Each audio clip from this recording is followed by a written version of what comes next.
Kata Allah, kenapa ar-rijal itu, laki-laki itu diutamakan atas perempuan? Karena laki-laki telah dilebihkan atas perempuan dalam satu hal, dan perempuan juga dilebihkan atas laki-laki dalam satu hal. Maka bisa jadi ketika dalam urusan-urusan tertentu, laki-laki menjadi pemimpinnya, dalam urusan-urusan yang lain, perempuan yang menentukan. Dan saya baru membahas untuk meyakinkan orang tua sendiri, belum untuk meyakinkan orang tua orang lain. Yang mudah-mudahan sebagiannya akan kita bahas pada sharing kita pada kali ini. Nah, kenapa? Karena awalnya memang kita akan mulai dengan orang tua kita dulu. Andaikan orang tua kita dulu itu tidak bisa menerima kalau kita mau menikah, maka bagaimana orang tua yang lain menerima kita? Kalau seorang laki-laki tidak mampu meyakinkan bapaknya sendiri, bagaimana dia bisa meyakinkan bapaknya orang lain? Nah, itu adalah sederhana pemikirannya. Maka kita sudah bahas ketika berkaitan dengan laki-laki, maka seorang laki-laki harus menunjukkan apapun yang bisa diperbuat oleh ayahnya, maka dia bisa melakukannya. Tanggung jawab, kecerdasan emosional, caranya untuk mengatur harta, dan segala macamnya. Dan itu belum saya bahas kemarin. Yang sedikit akan saya bahas juga berkaitan dengan perempuan. Jadi maksudnya teman-teman sekalian, di dalam Islam itu bukan berarti harta tidak diperhatikan. Kadangkala saya melihat banyak orang yang tidak terlalu membahas atau kurang tepat membahas tentang pernikahan, bahwa seolah-olah harta itu tidak penting. Harta itu penting walaupun bukan segala-galanya. Betul, ketika di dalam pernikahan, itu yang harus kita utamakan terlebih dahulu adalah perspektif dalam menikah. Untuk apa sih kita sebenarnya menikah? Tapi kita juga harus memperhatikan harta, harus memperhatikan fisik. Kenapa? Karena Allah menyuruh kita untuk memperhatikannya. Misal di dalam Al-Qur'an Allah berfirman, ar-rijalu qawwamuna 'alan nisa. Sesungguhnya laki-laki itu adalah qawwamnya perempuan. Qawwam ini bukan hanya memimpin, bukan hanya menjadi terdepan, tapi qawwam ini juga artinya pensupport, sebagaimana satu pasak yang mensupport tiang, atau sebagaimana satu tiang yang dijadikan sebagai tempat sandaran. Ini yang dinamakan dengan qawwam. Qawwam artinya adalah tidak henti-hentinya memberikan support, tidak henti-hentinya memberikan dukungan. Kalau seandainya seseorang tuh mau untuk bersandar, dia harus bersandar pada satu tiang yang kuat, dia harus bersandar pada satu tiang yang nggak boleh jatuh. Maka itulah yang dimaksud dengan qawwam bagi laki-laki. Jadi laki-laki bukan hanya pemimpin bagi wanita, bukan hanya dia mengarahkan wanita, tapi dia menjadi sandaran bagi wanita, dia menjadi tempat untuk berharap bagi wanita, dia yang melindungi wanita, dia yang kemudian menjaga, mengayomi, memberikan ketentraman bagi wanita. Karena ar-rijalu qawwamuna 'alan nisa bima fadallallahu ba'dahum 'alal ba'd.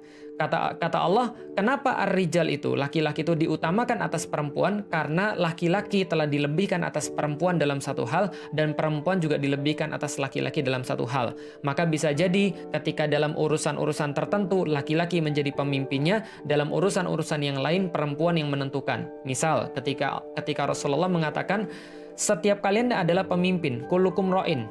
Jadi setiap dari kalian adalah pemimpin dalam urusannya masing-masing. Wa kullukum mas'ulun an ru'iyatihi. Dan setiap daripada kalian yang menjadi pemimpin itu akan diminta pertanggungjawabannya atas apa yang kalian pimpin di situ. Maka seorang perempuan, Rasulullah menjelaskan, adalah pemimpin dalam rumahnya. Maka ibu itu adalah seorang ummu warabatul bait. Dia pengendali daripada rumah tangga.